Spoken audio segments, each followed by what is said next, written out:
start? Yes, let's get going. Okay. We're gonna do. Sorry, go ahead. No, well, we got a whole bunch of people to introduce and some exciting stuff, but we're gonna let the panelists talk first, and we're gonna get it kicked off with this one. We're gonna start off with a softball question.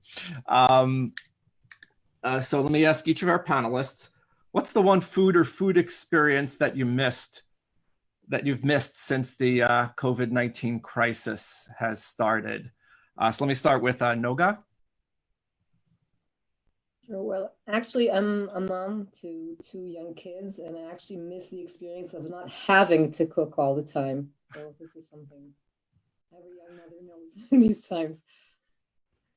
Great, not having to cook. Adam, thank you, Noga. Oh, well, thank you for the question. I live down in Dallas, Texas, and we had to go for 3 weeks without chips, hot sauce, and tableside guacamole. And that was a tough struggle for us. We'll make a note of that for the supply chain questions. Chris. Really, it's just going out to lunch on a business meeting where you actually get to socialize and see people and have a real conversation instead of Zoom's great, but in person's better. Thanks, Chris. Leo. Leo, you're on mute. Yeah, got it. Thank you so much. Welcome. Yeah, I think for me as a traveler and for many folks here who are globalists, the ability to be in a place like Cape Town or Tokyo or Santiago or any of the other places where we have cargo directing itself towards us and sitting by their seasides, and hope to do that someday in Haifa as well, is the thing that I miss. You know, being able to have a meal in these places with new friends is really one of the manacles that COVID has put upon us. Yeah. Good perspectives. Thanks, Leo. Thanks, everyone. So let's turn it back to Vera to get us started, and we're going to hear a lot from these industry experts in a few moments. Thank you, Mike. Good afternoon for everyone. My name is Vera Denochi, and I'm Executive Director of the Philadelphia Israel Chamber, and I'm also representative of the U.S.-Israel Binational Industrial R&D Foundation, in short, it's BIRD, in Pennsylvania, Southern New Jersey, and Delaware. It's a delight to have you. We will try to have short, brief introductions of our guest speakers and move to an exciting event on the future of food, sustainable food supply. And we have terrific people from the community from the 3 states, and I understand even beyond, from Ohio and other regions. So in short, the Philadelphia Israel Chamber, we are a nonprofit, independent, and we serve the communities of Greater Philadelphia, although all the way to Lehigh Valley and even Penn State, Southern New Jersey, although we have members in Northern New Jersey and Delaware, and some of our members, like Adam, one of our speakers, is even in Texas. We connect you to Israeli partners for innovation in many, many different industries. We also coach you and help to match you to partners in Israel to conduct what we call BIRD grant projects. Together with Israeli companies, you can innovate and advance your industry and win up to $1 million per project grant. So this is a federal grant, by the way. So if you want more information about that, you can reach me.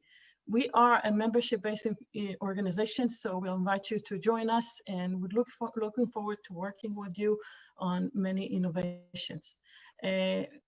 Now, this event is a virtual event. We like to see you, because that creates a community. If you can, we would love to see you, even if you don't have a perfect makeup or your hair is funny today or whatever, doesn't matter. It's all about being together and creating a community ecosystem that brings people together for joint ventures. That's one. Second, Mike and I were gonna mute you because we want to have best sound system.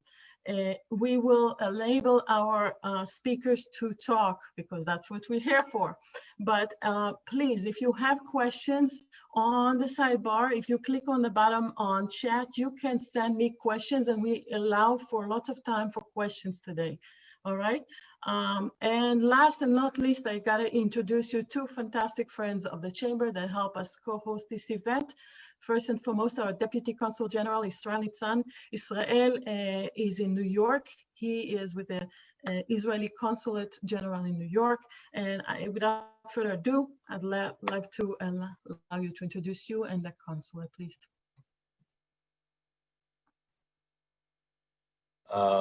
Thank you, Vered, and thank you, Mike, and all of our friends here and the Philadelphia Israel Chamber of Commerce for hosting this panel discussion. We sit in New York, but our jurisdiction, at least as a consulate, is 5 states. It's New York, New Jersey, Pennsylvania, Delaware, and Ohio. I have to say that we enjoy very special and very close relations with Pennsylvania, New Jersey, and Delaware. These relations are based on basically on a triangle. That one side of it is actually a political commitment by our government as well as the local governments to expand and to deepen our cooperation. I can give you a few examples, really from the last 6 months, actually. Governor Wolf of Pennsylvania visited Israel in January. He had a very productive visit, and he held meetings with Israeli government and private sector interlocutors, he basically conveyed a very, very strong message on the potential of cooperation in different sectors. Of course, the PICC was a partner to this visit, and Vered was in Israel actually with the governor. We have an existing MOU and bilateral agreements that with Pennsylvania that serve as a basis on which we can actually build our cooperation. With New Jersey, we had in the last year and a half, actually, 2 visits by Governor Murphy to Israel, business-oriented, looking for areas of collaborations. Again, an important, and as well as an important follow-up visit by Choose New Jersey and the New Jersey Israel Commission in February this year. We're in ongoing dialogue with the New Jersey government agencies in order to find ways to further our cooperation, again, as well as an existing already MOU on which we can build. The second, let's say, angle of our relationship is the innovative spirit, which is what we see here. Is the private sector, is the business sector, is the academia. We need to, if we are talking about Pennsylvania, we have to mention the amazing cooperation that we have with the Jefferson University. And the last, let's say the third part of this triangle are the people. It's civil society, community leaders, people like the people behind the PICC who care about the relationship and push to promote it. Now, COVID-19 is a challenge, but it's also an opportunity. And the topic of this panel discussion today is, yes, it's timely, but also show that there is a very vast area of potential cooperation that we need to discuss, that we need to explore, and we can learn from each other and find ways in which we can work together. We at the consulate are happy. We're here for you. We're happy to support you in your work, to assist you in building the relationships with Israel and the potential collaborations. And again, thank you so much, Vered and all our friends for hosting it. And I'm looking forward to a very interesting discussion today. Thank you. Great. Thank you so much, Israel. And before I continue, I have to do one household chore here and a root for our, just a second, our partners. I believe in villages. We can't do what we do alone. So I have to thank, besides the Consulate General of Israel and the Economic Commission, which I'll introduce in a second, our partners that help us organize this, the Delaware Sustainable Chemistry Alliance. We have New Jersey Food Processors Association. This is our second event with them. 2 weeks ago, we did a bird seminar with them. Pennsylvania Chamber of Commerce, the Department of Commerce, Community and Economic Development of Pennsylvania, and we have Joe Burke, the Deputy Secretary, here today. And Rutgers has a fantastic innovation center for food. So you can't do things like that alone, and I appreciate all their help. Without further ado, I'd like to introduce a friend of the chamber, and my personal friend, Inon El-Roi. He is the first I'll show him before I put the PowerPoint. He's the economic attaché, or what we call the fancy title, economic minister to North America. Without further ado, Inon, please. Let's see that you can actually speak. Thank you, Vered. Good morning, everybody. I'm a friend of the consulate also, so Yes. it's okay. It's okay. Both of the consulate and the chamber, Deputy Secretary Burke, thank you very much for joining us, you and David. So I'm happy to be here again and to have another successful and outstanding event together with the PICC. Thank you, Vered, and all the board members for your support. This is very important for us. Thank you to the consulate and all the distinguished guests, and especially kind words to Noga, who joined us from Israel, and also to Yara from the Israeli Export Institute. Thanks for joining, and all the Israeli companies and experts which join us today. At the end of the day, we want to help you to find additional reasons to cooperate, because it's only a win-win situation. I just wanted to share with you 2 minutes of, or 1 minute of a background. Vered, if you can help me with that, for all of you who are newcomers to Israel. So as you may know, Israel, it's much more than only food tech. Israel is one of the global leaders of innovation, investments in R&D. You could see the details for 2019. I don't want to get into much details. Israel is an interesting place for many clusters. We have water cluster, agriculture, health tech, more than 1,000 companies, new media, cybersecurity, and some more which are not here, smart transportation, sports. So today, each one of you, if you're looking for something that can decrease your cost or help you to get some premium, please approach us. Vered and us, we work very closely, and we can expose you to additional ideas that may help you. So in the context of Israel on general and on the food tech, this is a very diverse country, a very unique ecosystem. It's a small ecosystem, but it includes many leading experts. And food tech is clearly one of the interesting segments in Israel, and brings Israel to be one of the important players in that. What is the industry? I'm sure that Noga will say much more about it, but just to give you a hint, so we're talking about more than 100 startups, 5 to 7 accelerators, and 6 amazing academic institutions dealing both with that.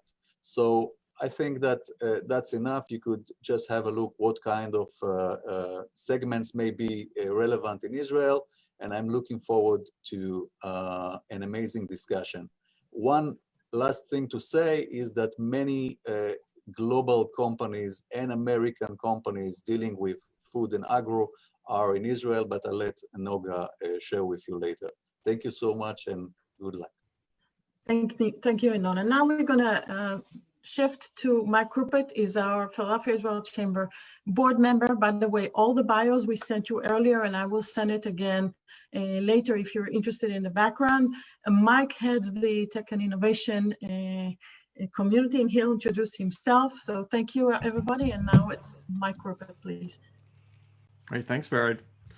Good afternoon. Like the rest of you, I want to do very little talking and a lot of listening, because there's some great content here. What I'd love to do is take the 4 panelists and each walk through maybe a minute and a half of introducing yourself, who you are, where you're from, your background, and then we'll dive into the discussion. So Noga, would you love to introduce yourself? Sure. Hi, everybody. It's a pleasure to be here. So my name is Noga Shelev, and I'm the VP Business Development of Fresh Start, which is a pretty much new food tech incubator established in the north of Israel. I come from a marketing background, actually, and I've been in the food industry for more than a decade. My last position, I was the chief of staff of Nuva, that whomever knows Israel knows it's Israel's largest food company. Noga, can you please bring the speaker closer to you? Yeah, of course. I'm sorry. Apologies in advance. That's I have okay. some Thank tech you. issues. No problem. So I've been the chief of staff of Nuva, giving a very large spectrum of the industry in Israel. And in the past 2 years before this position, I've established and ran the innovation unit in Nuva. So right now within the incubator, just a few words about that, and I'll be very brief. It was just about half a year ago established, and it's part of the Israeli Innovation Authority program of incubators. We can talk a little bit about it later. And it's run by 4 partners. We have half industry partners, Nuva and Tempo, which is a leading beverage company, and then 2 financial partners, 2 global funds. And I'm waiting to talk about it in a little while. So thank you. Great. Thank you, Noga.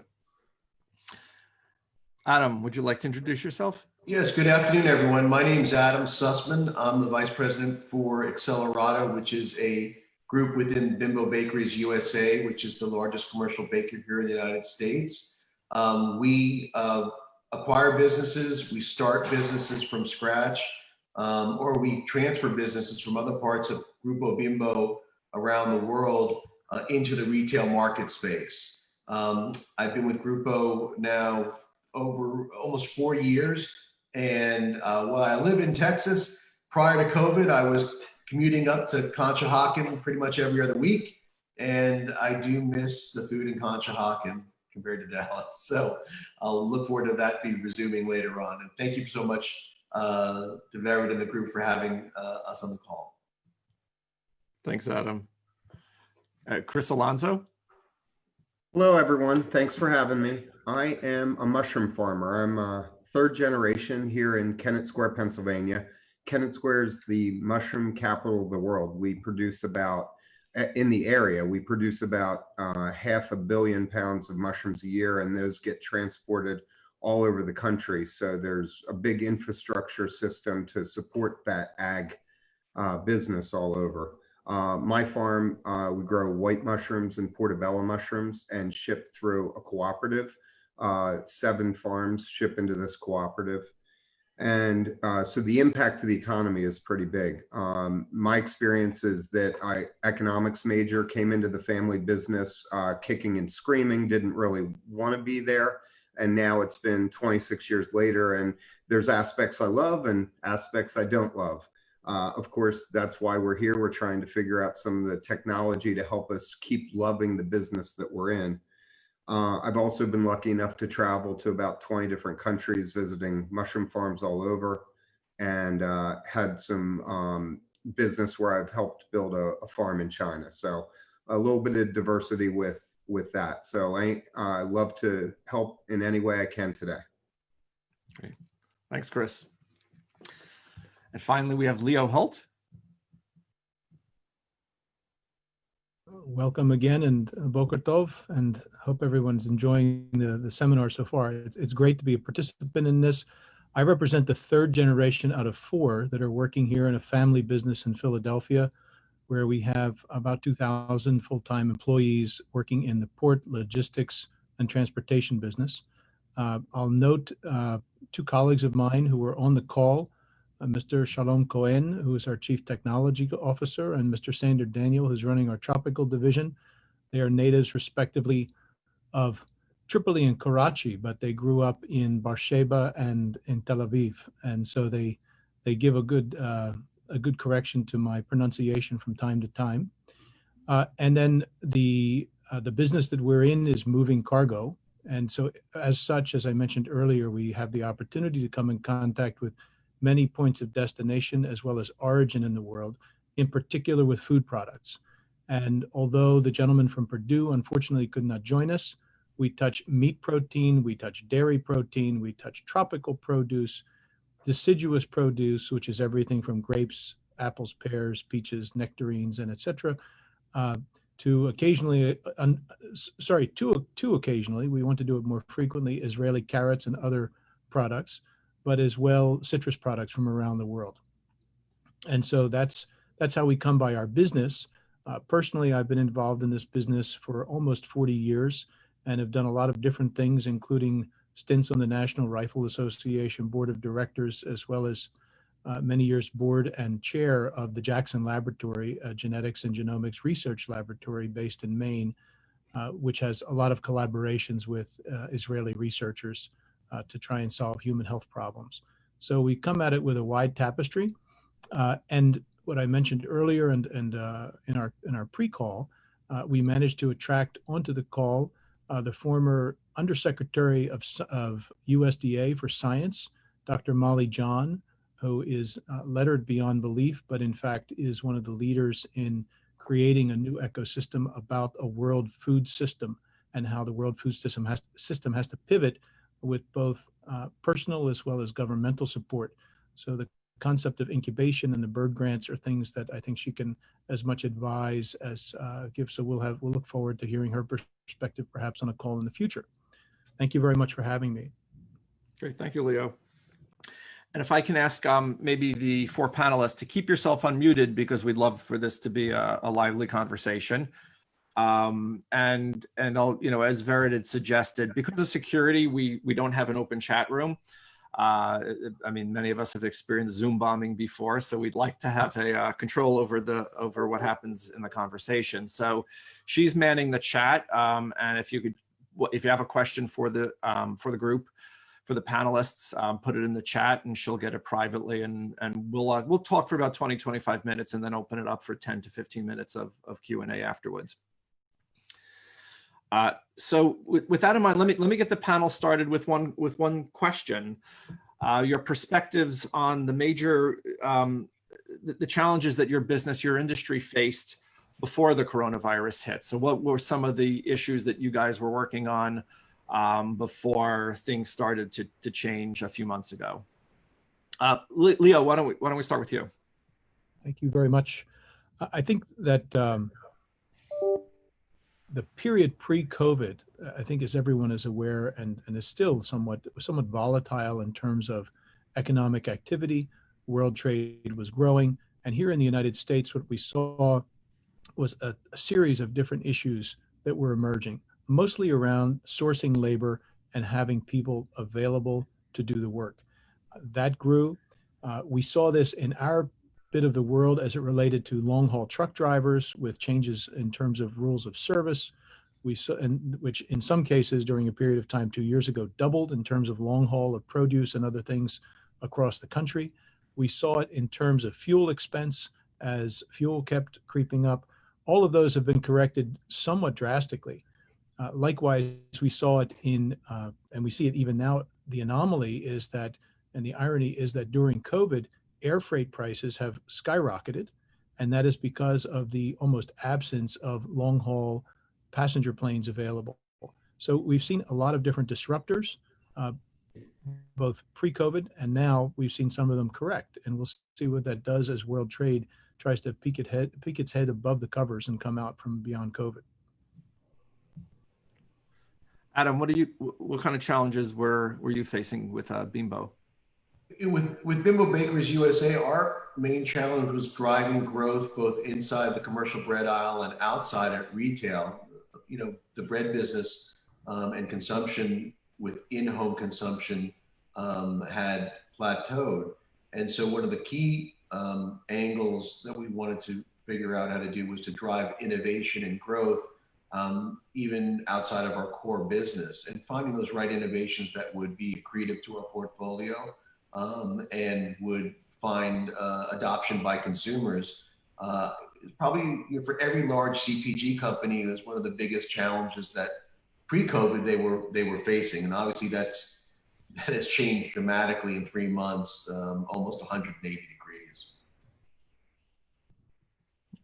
Chris? So labor is in short answer, the challenge that we were working on, and that led us to looking into robotics of harvesting, mechanization, but also With the robot, it can easily do the work, but we have to teach it what to do. So data collection is some of the things that were easy to discuss, but hard to actually implement with the coding and the laser visualization, because our market is moving more and more to the retail, more and more to fresh product, safe product, and we need to ensure that the consumer that buys with their eyes is happy with that. And if it's not being hand harvested, or at least not directly, but some machines involved, then we need to make sure the machines can do it the right way with the same dexterity and the same food safe way, and in addition to keeping yields and quality high. So labor and how we navigate through that territory. Thanks, Chris. And Noga, you bring an interesting perspective at an incubator and in Israel. So love to hear what some of the challenges you saw being faced in the food supply chain. So I have the privilege, I think, of looking at things at a very high level and a long-term kind of vision in terms of developing the right technologies. And I think the main challenges, I think everybody is pretty much aware of kind of how to feed the world without killing it, I think is the biggest statement about it. So most of the focus is about looking and finding the right technologies in order to close these gaps in terms of more efficient production, of course, and less waste, which is a huge problem, and kind of developing all these technologies in a way that will be very much practically implemented. Which brings me to the next challenge for whomever is working with startups in the food tech realm, which is always a huge challenge of how you actually bring this innovation into the industry. So it's kind of a very generalist problem that I think that everybody in the industry kind of is aware of, but on the practical level of it, it's how you make the adaptations in the right way. And for that, you need partners. And I think one of the biggest gaps on our end is being able to create the right implementation, finding partners in very early stages of implementation. That's on one hand. And on the actual other side is finding the right funding for very early stage proof of concepts of technologies. So it kind of goes for both ends in terms of what we're doing. The risk is high when you're a very early stage technology.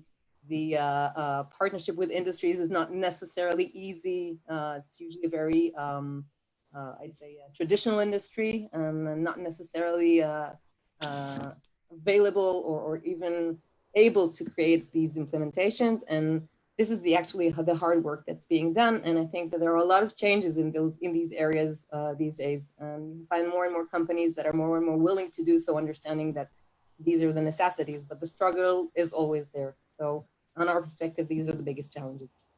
Great, thanks. There's a lot of great stuff that we'll try to dive into more deeply now. And Leo and Chris, you kind of alluded to some of this in your first answers. So the COVID crisis hits, followed by an economic crisis, and in some cases some social unrest, and a lot of things now have changed since a few months ago. What are in light of the changes, do you foresee some of the challenges that we're facing, that the food supply chain is going to face, becoming different now that we have the 3 or 4 months of recent experience? Let me open it up to the panel. Who would like? Anybody have thoughts about that?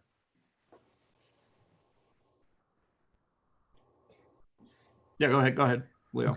Thank you. I think for us, as opposed to many other ports that we're facing Asia in a very, very strong preference. So ports on the West Coast, ports like New York, Norfolk, Savannah, we have managed in many ways to dodge the bullet.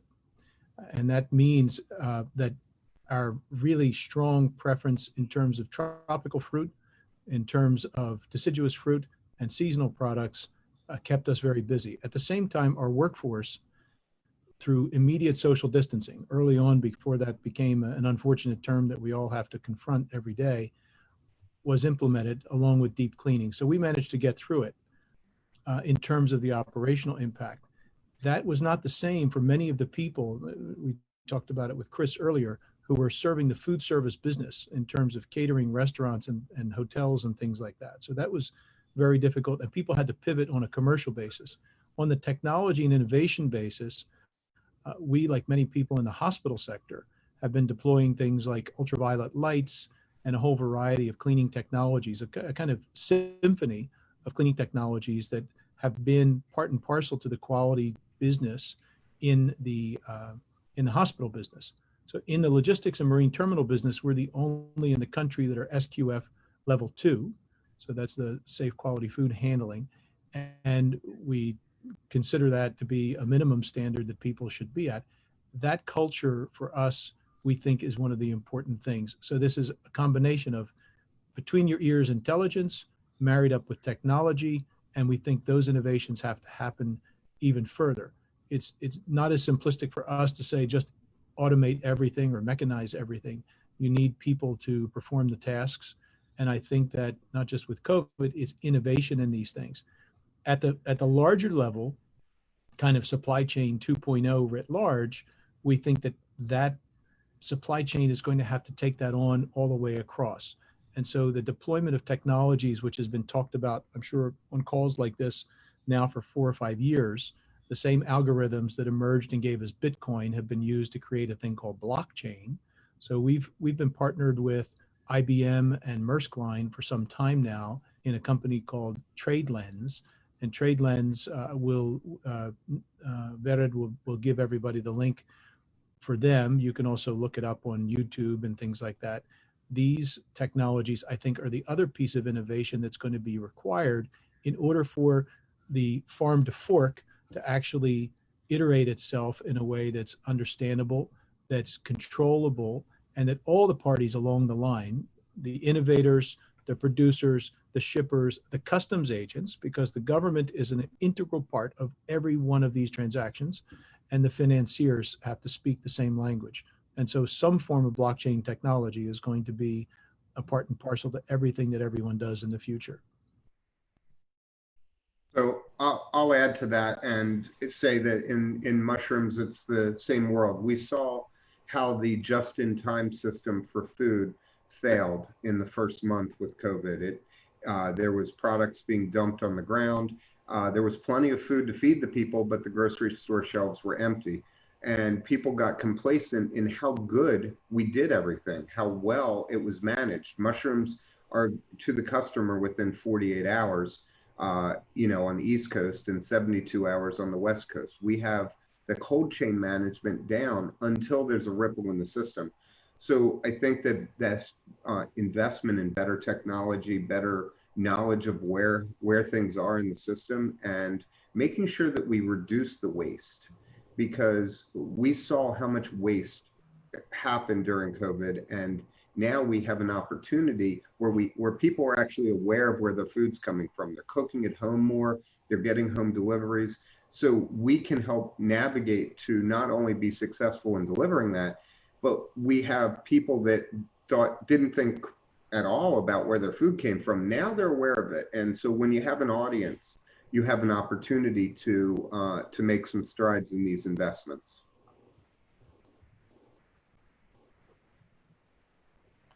Great, thanks, Chris. Any other thoughts regarding the changes that we're seeing related to COVID?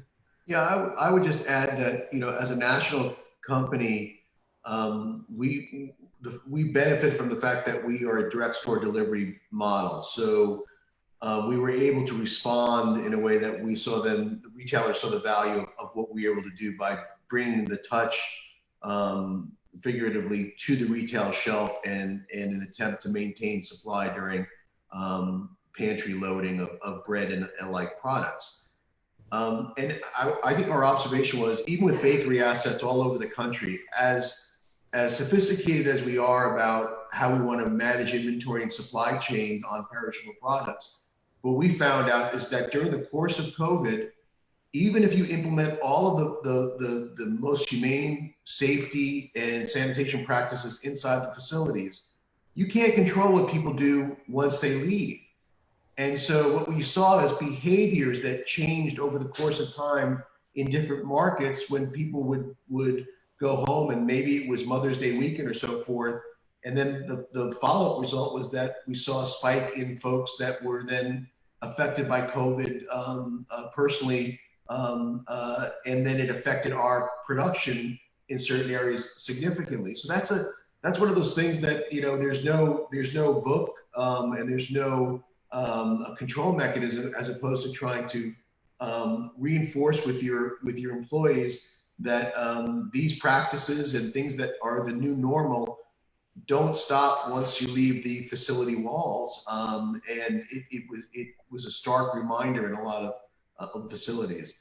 I think the second thing that we also that I think I would comment on that was made, that with all these technologies and things that we want to do to become more efficient, the biggest question is how do we predict the future, and how do we plan our business for the future? And how can technology enable us to be more predictive of what the demand requirements are going to be in the balance of the year into 2021 and 2022? We've condensed our planning horizons from our typical 5 years. We're looking at 18 months max. And 18 months, how do we get the best data and the best inputs to become better predictive of what we believe the demand trends will be? I think that is that if you had to circle it, besides taking care of our people, that is probably the most biggest obstacle that's come to face us since COVID. I was looking forward. There's some. Just like to add that on again, I think I bring to the table a little bit of a different perspective, because we kind of drive the technologies and their development. And on our end, I could say that we've never worked harder. I think that I can really relate to what Chris just said, that there is much more awareness, and there is kind of a even strengthened hype regarding investments and development of food technologies because of all of the things you just said. I mean, I think the awareness is much, much higher. And on our end, this is a very good push in order to bring these things to happen. So just to say, there's kind of a positive angle to it on our end.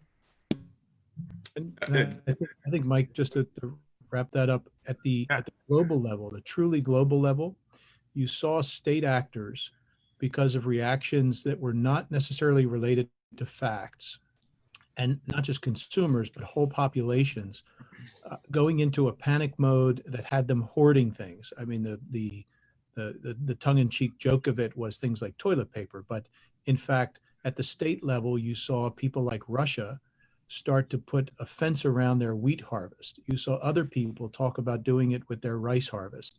And this is not just related to COVID, but at the global level, when one starts to dig in and understand what a world food system looks like and where do these flows go, it's actually creating a backbone of information and technology that allows people that are, in many cases, not professional agriculture or food people. They're instead political appointees in many places around the world. These folks need to have tools in front of them and trusted agents and or a trusted backbone that will allow them to make choices about their harvest and where they go, so that in fact, as I think it was Chris said, that food just doesn't go to waste. So I'm hearing things about safety and big data and robots, and there's the things that hopefully we'll get to talk about, but I think you kind of make a great segue to another topic. And that's, you know, we had been looking at food more globally, and is this crisis and the next new normal going to change the footprint of the food supply chain? You said earlier, Leo, you know, farm to fork. I got to say that slowly because you can get in trouble if you missay that. Farm to fork is, are we really gonna, is what's happening now a transformation in the footprint of food supply? Yeah, I'm sorry, Mike. Whoever, yeah, anyone. I was just going to comment in our universe, obviously the shift to at-home consumption versus away from home consumption in our model, the impacts the retail versus the food service models that we had built up for years. So the impact of what does a food service supply chain look like going forward versus a retail or e-commerce supply chain going forward, to us is going to be radically different.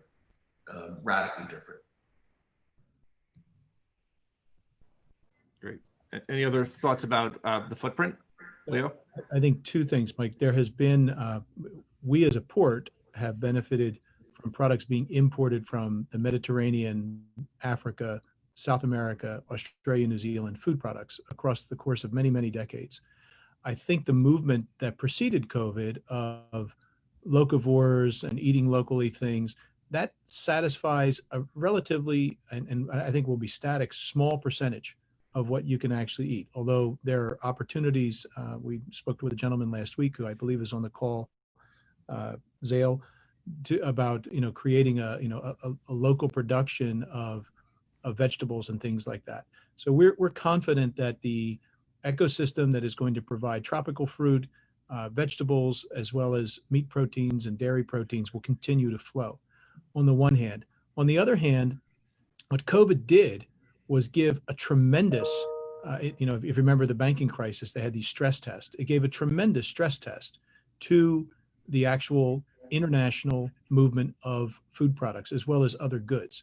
And you had a huge pileup of refrigerated containers in places like China and the Far East that could not find their way back to load areas. And then you had a huge pileup of product on the West Coast of the United States, apples and meat and all kinds of things that wanted to go to Asia but didn't have product to go under them. And then you had a complete absence of air freight available for it. So this perfect storm points out that the technologies, while they're very robust, the movement of the empty containers is not as simple as people would think. And so as a result, positioning the empty containers and what they call container imbalances became the major thing that was retarding product from moving. So we think that bears some study, and we think that there's place in the world, especially as sovereign governments are trying to figure this out, for sovereigns to support other aspects of transportation, which will keep that in check, so that you have a sovereign ability to react to crises like this, because this is one of what will be a list of crises in the future, whether it's a pandemic or some other thing. So we think it's important that the study is given to how that happens. On the technology side, we think that moving in the direction of knowing what's moving when and how is going to be just a stated fact in the future. That's why I mentioned the blockchain. So the buy fresh, buy local, I agree, is a smaller market, but it definitely creates a lot of opportunity right now for people to be more unique in what they present, and people are enjoying cooking at home again. However, the larger grocery store chains are not going to go away. People want that ability to go in and get everything they want at once. One of the things that we came across was the SKUs. We had, I don't know, a couple hundred SKUs for the way mushrooms are in black tills, blue tills, green tills, 8 ounce, 10 ounce, 12 ounce, 16 ounce, et cetera. And we were able in that short time to cut the SKUs down by 80% because we just couldn't navigate what everybody wanted, and they would cancel tractor trailer loads one day and want double the amount 2 days later. So I think it's an opportunity to clean things up a little bit. And when you have a unique model coming forward, you need to know if you're profitable. And that's where the data collection comes in again, is if you agree to a customer that you're going to provide them a new size container in a different SKU, you need to make sure it's profitable. And if you're transporting it to Atlanta or LA or Chicago or anywhere, then you need to have that data at your hands quickly, because as we saw, people were making decisions in moments. They had to make decisions very quickly. I think I can also add to what was just said in terms of the technology that are developing, of course, data-based and AI solutions that are in order to optimize the production and the supply chain, as well as reduction of waste, which is a huge, huge issue, or of course apparent, but also just to say that the cutting edge technologies today in food production, and this is not tomorrow morning, this is something that's a bit further down the line, are very much local in their I'd say identity. They're free of climate aspects. They're free of space or field restrictions. We're talking about fermentation. We're talking about cell culture. These are technologies that eventually, or 3D printing, if you like, which is even more extreme than that. And this is something that is very local in nature. So again, other than the current situation and the current technologies that are relevant to the way things are working right now, there's also kind of a more futuristic look, but it's happening as we speak, of creating production technologies that are also very local in nature. So and one more thing I want to add to this is that most farmers are hands-on, and the margins in agriculture are generally thin. So people might have good ideas, but not actually know where to go to fund an idea, to vet it out. And when you're dealing with thin margins, there's not a lot in the checkbook to invest in it yourself. So having groups come together and try to navigate this and take an inspirational idea forward, I think that hopefully we're more open to these and have more avenues to communicate these things. That brings up an interesting question, and I kind of want to get to technology, and I'm watching the clock and I'm a little bit nervous that we're not going to get to everything. And hopefully the questions are coming into Vered so we can see what people want to hear about. But Chris, that brings up an interesting point, and Leo, you talked about, you know, state actors, but what about local governments, right, or municipal governments or state governments? Are there things that the public sector can be doing to help the food supply chain? I know that Noga is probably the expert for speaking about it on the well-developed ecosystem that exists in the north of Israel. But and speaking, knowing that Secretary Burke is on the phone, the importance of this in Pennsylvania, with Pennsylvania having nearly 40% of its GDP driven by agriculture, has been well known and underpins things like Penn State University. Likewise, New Jersey being here on the phone, you have Rutgers and the other folks. So I think it's well known in terms of how and where, but I think at the incubator side, knowing that we have a food tech incubator coming in Philadelphia is beneficial. But I think at the national level, having incubation of food thought is going to be increasingly important. I can just add, and I think it's the results speak for themselves. And when it comes to Israel, that the governmental support of innovation in general, and specifically the research and development, they're a very early stage of startups.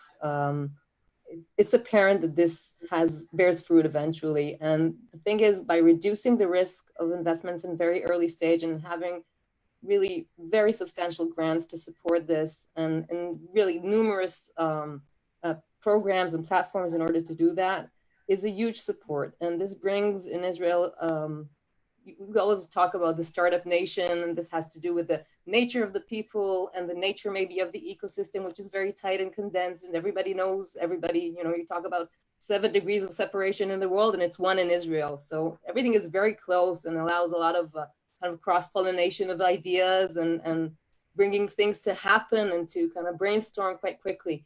But I think the governmental support in this matter is huge, and it has a huge part in kind of promoting everything and bringing it into a situation in which the private sector could come in. And the incubator I'm part of actually is a very good example for that. And the incubator program as a whole kind of brings to the table private sector companies and investors. We have really big, we have Our Crowd, whoever knows them, as a huge investor, and Finisterre Ventures, which are specialized in food and in agriculture. And as I said, Nuva and Tempo. And the reason that these players come to the table is they have a really good offer there. They have a really huge reduction in risk in very early stage companies, allowing them to define them, design them, bring them into a form that is really in a good match to the industry and a good, I'd say, chances in order to succeed eventually. And the numbers are really phenomenal. I'm not talking about food, since this is relatively kind of a pretty early developed stage, but in incubators, and if you even take out high-tech startups, you're looking at 27% of the companies coming into the incubator that are in 6 years' time still operating and selling. And whomever knows the statistics of early stage companies, these are amazing numbers. So I think the support and the platform is really important in order to do that. And I think that the modeling and the experience that has been in Israel for the past 2 decades or so is huge and something to be relied on. So that's my take on that. Thanks, Noga. I'm looking through the questions. I'm trying to listen and read at the same time. I'm not very talented though. But I want to get to some of the questions, and some of the questions are about big data. So maybe we can dive in and you know, data has been mentioned a number of times as solutions to problems. Everything from blockchain to machine learning, artificial intelligence, predictability. How do you, what's your, what do you think the advancements of big data are going to be in the food supply chain for, in your perspectives?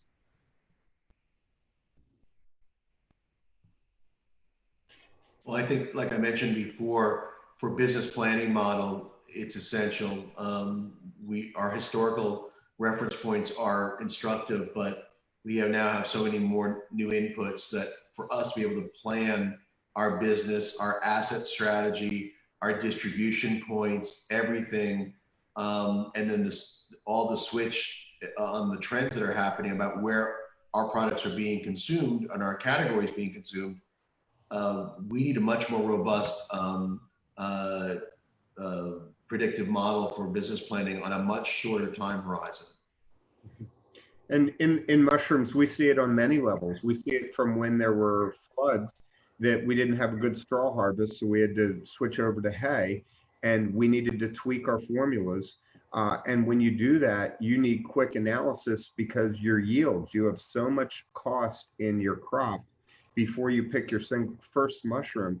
You need to know if you can yield the same 8 pounds of mushrooms per square foot. If you're going to be at 7 pounds of mushrooms per square foot, you're going to have a problem. And that leads to the robotic harvesting. You need that laser that goes over the mushroom to know, am I going to pick that 2-inch mushroom now, or am I going to pass it in 2 hours and let it get to maximum size so that you can increase yields by 2, 3, 5, 10% with the same input costs? And that's really where the next level's going, which is what a human says, I'm taking tomorrow off, I'm going to pick all these small mushrooms. Now a robot doesn't take a day off, and it can maximize your yields in your crop. So everything from raw material analysis all the way through to actually knowing the moment is the right time to pick that mushroom. I would say in our business, the automation that we're deploying on the terminals is more of a practical and hands-on thing. At the data manipulation, I would give you 3 examples. One being a BCO, or a beneficial cargo owner, one being a producer, and one being a retailer. So in the terms of a BCO, you have a consumer products good company like Procter & Gamble. Just in the logistics of Procter & Gamble, you have numbered in the thousands the people that basically are the fulfillment people that are matching up raw product with factories with consumer, probably more like business pull as opposed to consumer pull. Okay, so AI for them, they've partnered with someone that we invested in called Intera Solutions. AI is a critical part of not reducing so much headcount, but of automating some of those very basic solutions. So that's what happens in a consumer products company. Or what we call a BCO, who's moving many, many, many thousands of containers around the world. At the level of a retailer like Walmart, long before we had AI or big data, Walmart employees, pursuant to the cult of Sam Walton, and I say that in an affectionate and respectful way, were forced and required to adopt, especially executives, different products. And they had the data at their fingertips, although it was very difficult to manipulate. And they would say, these glasses cost $3.99. So I would adopt a product. And everywhere I would go, Walmart meetings, external meetings, etc., I would say, hey, have any of you bought these glasses? They're $3.99. We're going to mark them down to $3.79, and etc. And you had this huge army of people pushing their own products in order to increase sales across the board. It was extremely innovative, and it's still practiced very much today. That requires today a lot of data and a lot of manipulation. The last piece of it, in terms of a producer, is you take someone like Del Monte Fresh Produce, one of our big companies that we deal with. They're on the New York Stock Exchange, but they're very large in MENA, right, in the whole Middle East, North Africa area. They have gone to an e-commerce platform in those areas where they will sell B2C. They're not just bringing in shiploads or container loads of bananas, pineapples, plantains, and other tropical product. They're actually providing an e-commerce platform where the people that are cooking at home, to Chris's point, are able to say, I'm going to use a case of bananas this week, or I'm going to use a case of plantains, or I'm going to use a case of pineapples, or some other smaller thing, and they're delivering to home. We do that today with Fiji Water. Fiji Water is no longer monolithic in terms of their approach to the marketplace and going to retailers. In our warehouses, we break down the pallets, we put an Amazon label or a FedEx label on a case of water, and it goes out. All of that is going to increasingly depend for both predictive analyses, positioning of product, as well as production, as well as retailing on a growth of AI. Now, pivoting back to our job for Vered and for the other folks on the call, that kind of AI has been coming from a lot of places, but in particular, it's come from Israel in terms of how we do things. And we see it most particularly in whether it's people moving and other algorithms that have given us the car sharings and things like that. And we've seen it as well in the cargo space. Thanks, Leo. So we've been trying to answer some of the questions. We got some other great questions about alternative proteins and food delivery services and security with respect to all this technology that's being deployed or planned. But I want to be respectful of our time. We've only got a couple minutes left here as the formal part of the meeting. So Vered, I'll turn over to Vered. I'll let you do all the thank yous. Thank you so much. Well, that was a wow discussion, especially that I love this industry so much. The Philadelphia Israel Chamber, in collaboration with the Economic Commission, can help with some of the technologies that were mentioned.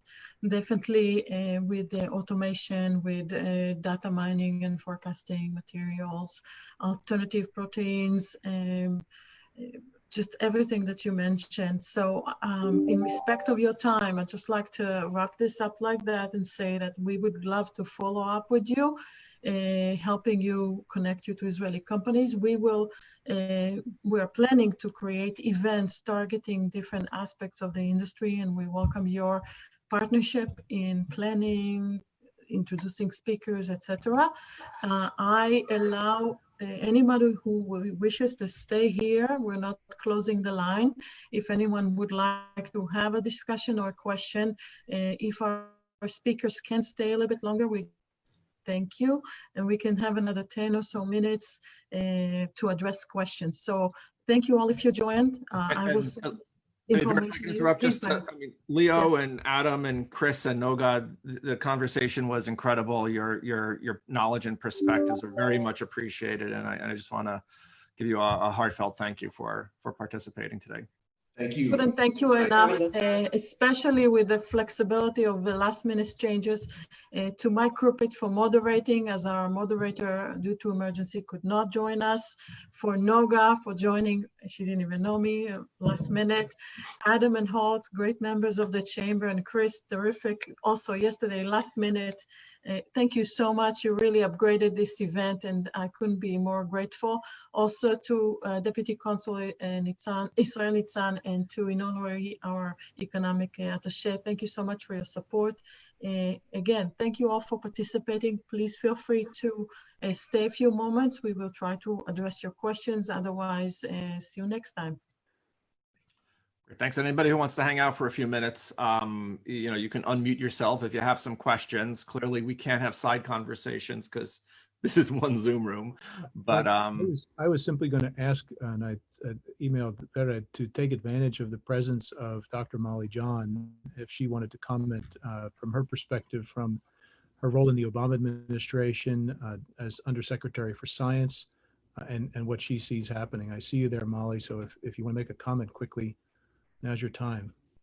Oh, I'd love to, Leo. And thank you for inviting me to this. It's been a fantastic discussion. I'm really grateful to have had a chance to listen and learn more about the impacts each of you have experienced and your reactions to them. Excuse me. But I wanted to just mention, I put in the chat that my research group at the University of Wisconsin, also an independent research group, is mostly federally funded. And as a response to these broken supply chain links and the flood of COVID dollars into this space, with sort of Wild West, really unshaped and some very concerning, I think, dynamics about how to spend that money. I partnered with somebody that is well known to perhaps not the CEOs of these businesses, but many of you who are involved in US retail. There's an inventory control system and compliance management system that just runs down in the bowels of a huge part of the American food system. And thanks to a collaboration with the Department of Defense, the Joint Artificial Intelligence Command, we sprung some technology out of a business named Repositrack, rebranded it and reskinned it as Food Source USA. It's a completely free platform. Its intention is to take extraordinary funding, link it to food products. I appreciated the dialogue about the SKUs, because there has to be a Rosetta Stone between the SKUs, and especially if the retail markets, for whatever reason, aren't there. We have been able in some instances to set up kind of like a translation factor. So those 125 SKUs get boiled down to categories, and we push that surplus into food assistance. You know, I appreciate that the panelists mentioned the dimension of the economic crisis we're in. It's moved into finance, and this persistent, extraordinary unemployment is really, you know, a shocking daily reality. And so this foodsourceusa.com is an offering. It's completely free. It does a very simple thing. It reforms broken links in supply chains. But I just to reinforce a number of the points that were made by the panelists, the first transaction we made between a food bank, happened to be in my county because it got $3 million new to spend on food all of a sudden. But the food had to be from our county. That transaction between the food bank with $3 million COVID dollars and a local cheese company that had $6+ million stranded surplus, we had 18 people on the line. 18 people to just step out of that ordinary distribution system. And that is a kind of brittleness that is of concern, of course, to all the businesses involved. It's a concern to Americans who are now facing extraordinary circumstances, but it's also a national security concern. And that's where my group really steps up. And I want to just thank all of you who are focused on this topic as a public sector person, because the work you're doing is, of course, incredibly important to the overall stability of any government and to our global and local and national economies. So that's a big thank you and a shout out to every panelist, because you raised issues that that are really important to not only realize, but to advocate and continue to advocate for, to drive out some of this brittleness and fragility that was so distressing during the peak of the crisis. Thank you, Leo. Thank you so much for your remark, Molly, and we'll be glad to help in any way we can. Thank you. There's a lot we can do together, actually. And Leo has been an invaluable partner. You're so smart to have put him up. He is a dear friend and an extraordinary leader. Thank you so much, and thank you, Leo. Mike, would you like to ask any of the questions that we have? Let me since you know, I've had access to ask a lot of questions. I mean, does anybody here want to turn off their mic and have a question for the panel?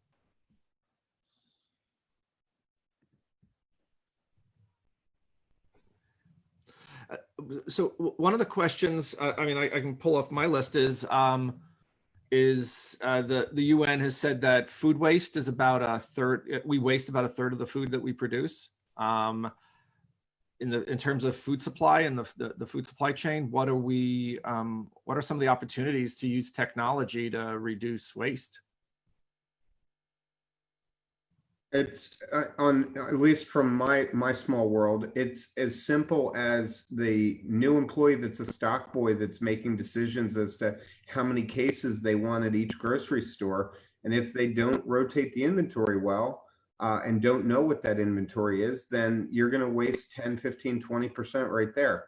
So it's really getting that information in a quick and easy way so that, you know, somebody at a central location can say, wow, the trend in June every year is this. And so we need to, you know, reduce the supply or add the supply. So but it has to go all the way through the process, from harvest through packaging, through the cold chain, and then it can't sit on the loading dock for 4 hours before it goes back in the cold chain. It needs to not only have it documented, but it needs to know that, you know, that it has to be kept in that cold chain process. So it's simple solutions at each step, but the whole process together is complicated. I'll add to that, that on top of data-based solutions for running the supply chain, there are a lot of technology that could be developed in order to prolong shelf life. That is a huge issue in order to reduce the waste. Also, what we call reuse, when you use either waste of agricultural production or food production and kind of try to implement it either within agriculture, by the way, or creating new food products out of it. We have a lot of examples of that happening in Israel, especially in the north, where it's a very unique agricultural area, because you have different climates in a very small space relatively. So you have a lot of opportunities to try out different implementations of different crops in the same area. I'll also add to that the use of different new materials and new food sources or food ingredients is also something that we're looking into quite heavily. You wouldn't imagine the nutritional value that we are losing when we're not using waste of either agricultural produce or just using it or managing it right along the chain. So yeah, I think that's also something that is in very high focus and can contribute largely to reducing waste in the food chain. Like, we hosted Congressman Donald Norcross here in the middle of the pandemic, first because of some product that Del Monte was giving into Food USA and their umbrella, or their sub-umbrella organization here, which we call Fill Abundance. And Congress took up the cudgels of food waste, and everybody was very strident about it. But I think a lot of it is also education and personal and consumer behavior. My wife comes from an Italian background, and she doesn't waste anything. It is, you know, I wouldn't say it's a joke. It's somewhat painful in our house, but that's okay. That's exactly the way it should be. So I think that's one thing. And as people have pivoted from food service and predominance of food service as well as restaurant eating, then into home eating, I think you become aware of it, because you don't really have a great awareness of what's happening when you're out. That's one piece. The other is the disturbing fact that in many, many large cities in the United States, 2/3 or more of the nutrition that children are taking in is coming through the school system, right? So understanding and educating the school system providers of that food as to what waste is and how it can be mitigated is a critical part of it, because that dynamic is not going to change post-COVID. And that's another social issue that we have to solve here in this country.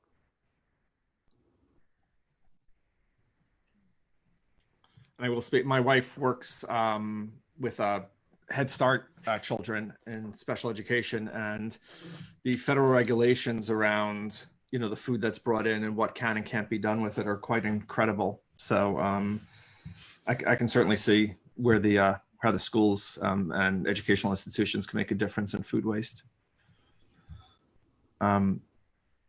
Super. Well, I've got more questions, but you know, I'm noticing the number of participants getting smaller, and it's getting close to it's a 15 minutes beyond our limit. So, Vered, I'm happy to sort of wrap things up on our end. Okay. Well, thank you everybody for joining again. Thank you for our fantastic panelists and all the guests for Israel and Inon, and of course, Mike, thank you so much for moderating. If you have additional questions, please send me an email. We can also schedule time to discuss joint ventures and Bird Foundation funding for your joint ventures. Have a fantastic day and enjoy your food. Thank you, everyone. Thanks very much. Thank everyone. you. Bye-bye. Thank you. Bye-bye.